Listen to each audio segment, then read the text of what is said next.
Welcome back to Time to Talk. My name is Nigel Christopher, and we're talking to the British Democrats. I would like to welcome Matt to the programme. Thank you very much indeed for coming along today, Matt. The subject today is going to be about Brexit. Success or failure? Well, I think we're about to find out. Matt, in your own words, do you think Brexit's been a success or a failure? On the whole, I think it's been a failure. And I think it's been a failure because I don't believe the politicians are committed enough to exercising the democracy that the people put in place back in 2016 when we voted for it. I think Parliament on the whole, not just the government, but Parliament tend to be people who wanted to remain, and therefore they don't have any incentive to ensure that Brexit is successful. And so sadly, I think it's probably a failure. Okay, well, there's been some advantages in Brexit as well as some disadvantages. Can you give me some examples of how Brexit has helped the United Kingdom, how it's benefited the people of the UK? Yeah, I think one of the benefits that we've actually seen is when we left the EU, we also exited the Common Agricultural Policy, or the CAP. Now, for those who are unaware, the CAP costs approximately 58 billion euros a year and accounts for just under 40% of the EU budget. Now, the problem with this policy is that it's led to environmental destruction. Whenever the CAP has tried to be reformed by the EU, it costs an incredible amount of money and has pushed up food prices across Europe. Since we've exited the EU, we've had the ability to implement our own environmental and food-related policies. Again, sadly, I don't think that's happened necessarily to the extent that it could have done. But that's one area I think that has been positive for us. The other is the link between the voter and the politician. If you remember a few years ago, when Parliament was being prorogued, when parliamentarians seemed hell-bent on stopping Brexit from going through in Parliament, the public could see that the politicians essentially exposed themselves. They exposed themselves to being ardent Remainers who were against the democratic decision that the British people had taken. So I think this link between the voter and the politician has been particularly important for us from the perspective that we can now see exactly what these politicians are up to.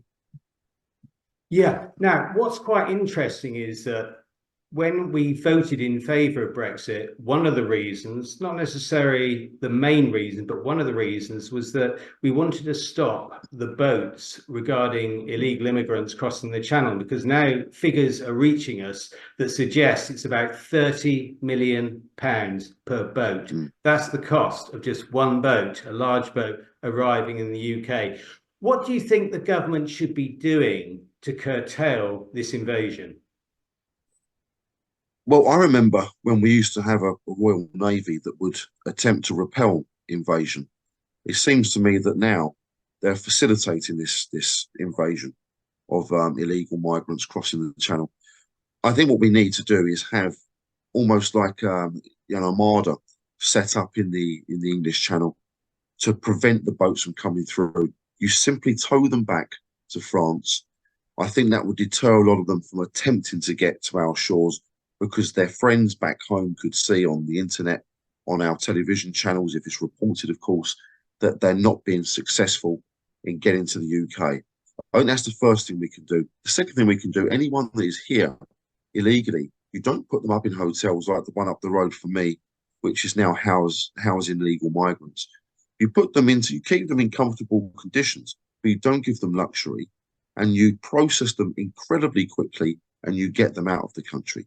If they refuse to acknowledge which country they're from, if, for example, they have discarded their passport on arrival on our shores, then you keep them detained indefinitely until they reveal what their identity is and where they come from. I think that's the second thing we need to do to prevent the boats from arriving. Indeed. Now, as nationalists, all of us have heard about what's happening in Israel and what's happening in Gaza. It's as if we've been taken over in our country by this particular conversation where we can't even sort our own problems out. What are your views regarding Israel and Gaza, Matt? I think, first of I think that the attacks from Hamas on the 7th of October were incredibly evil.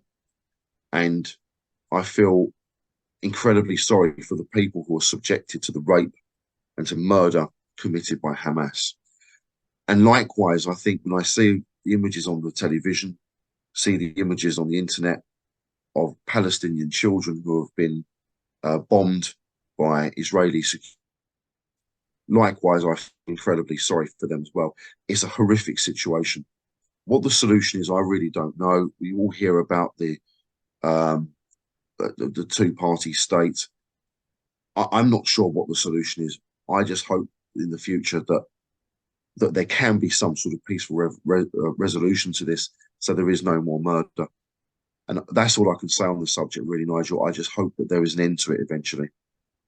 Okay, Matt. Well, thanks very much indeed for appearing on the programme, and I look forward to having a chat sometime in the near future with you. Thank you very much indeed. Absolutely. Thank you very much.